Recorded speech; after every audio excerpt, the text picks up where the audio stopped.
Welcome back, everybody. Matt the Matt here. So we are in December. That's right. A new, fresh, brand new Christmas specials have begun. I've been doing this now for 3 years during the month of December, and this year is no different. Today we are talking about the 1994 classic, The Santa Claus. This was done by Disney, starring Tim Allen, Judge Reynolds, Wendy Carlson. One of my favorite Disney Christmas movies to watch. I grew up with this movie. Like I said, it came out in 1994, which means this year, this last month in November, was the 30th anniversary of this movie.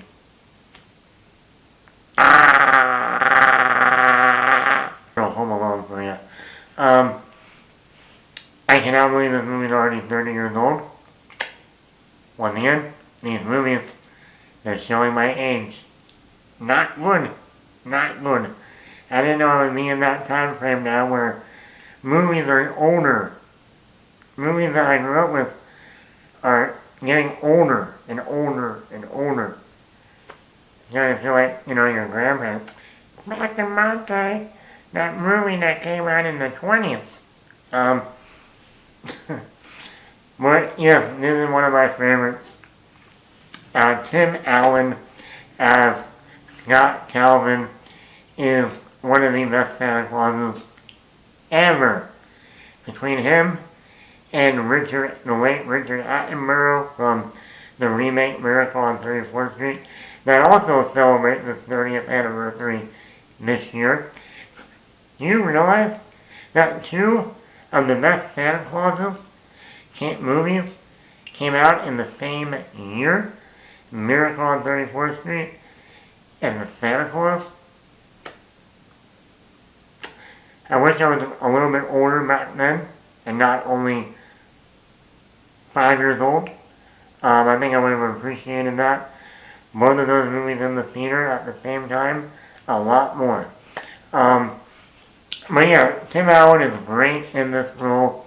This is another one of those roles where before this movie, Tim Allen was more known for more adult movies. I'm not talking about those type of movies. You think like that, you're on the naughty list.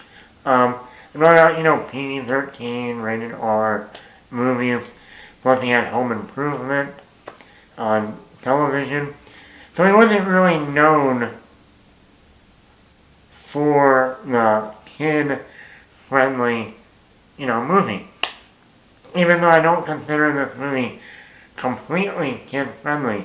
Because there was a time that Disney made movies for adults and kids and really blurred that line between adult humor and adult, themes and situations in a kid's movie.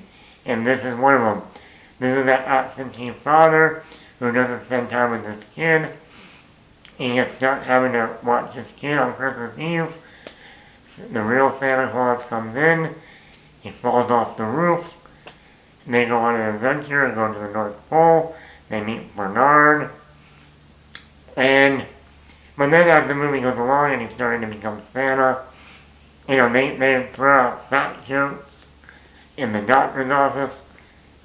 And if you think you should diet, then you should diet. Then he goes to work and they're basically saying, get out, you're too fat, we don't want you here. Who would have thought Disney would make fun of fat people? Then I think you got the whole element of Neil and his ex-wife, not wanting him to have any type of relationship now or custody of his kid, since he is becoming Santa Claus and he's acting weird. Then you got the whole scene in the park where little kids are coming up to an old man. Yeah, that would never happen today. And then you got, like an adult humor where he's doing the whole naughty, nice twist, walking down the road, and then you see that hot girl. Very nice. In your dreams, Playboy. But yeah, there's a lot of humor. I like Bernard, the actor, David something. It's kind of funny to see him in this role, where he plays such a serious Bernard. And then you see him like in the Santa Claus 2, and he's a lot more fun and joyful. And then in between both of those movies, he was in 10 Things I Hate About You, and he was a real nerdy guy who, befriended Joseph Gordon-Levitt. So, this movie, and then you got Charlie, believing in Santa, the only one that believes in his father. And, it's a good father-son storyline, too. And a good relationship with the father and the son. Like I said, it has serious moments and a lot of funny moments. Well, I hope you're happy, Comet. I hope you're happy. But I hope most of all, the guy is a tailor. Elves with attitude. And then you got the whole, and with that song, every time I hear that song, in the third act, I think of the Santa Claus, give me all your lovin'. It is well paced, it's only a little over 90 minutes, and I think it's one of my favorite, Christmas movies.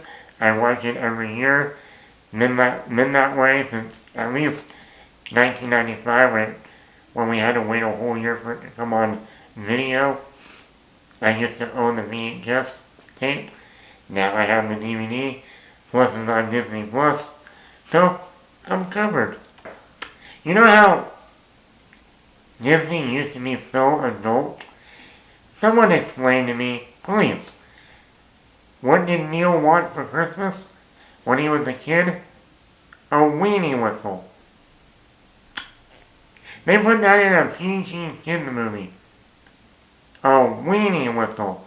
Explain that to your kids. Mom? Dad? What is a weenie whistle? Well, you see, Neil wanted a weenie to suck on. Is Neil in the closet? Probably. But we're not going to talk about that in this Disney movie. I mean, oh, a weenie whistle. Wow. I wonder who came up with that in the script. Let's give Neil the thing he's always wanted was a weenie whistle. Even worse, when he finally gets it at the end of the movie, he still blows on it. In the comments below, what do you think about the Santa Claus? Did you want a weenie whistle when you were growing up? If you did, your parents knew, yep, he's definitely in the closet, alright. He might not come out for a while, but he's definitely in there. Anyway, hit the like button, hit the subscribe button, leave a comment, and once again, have a Merry Christmas.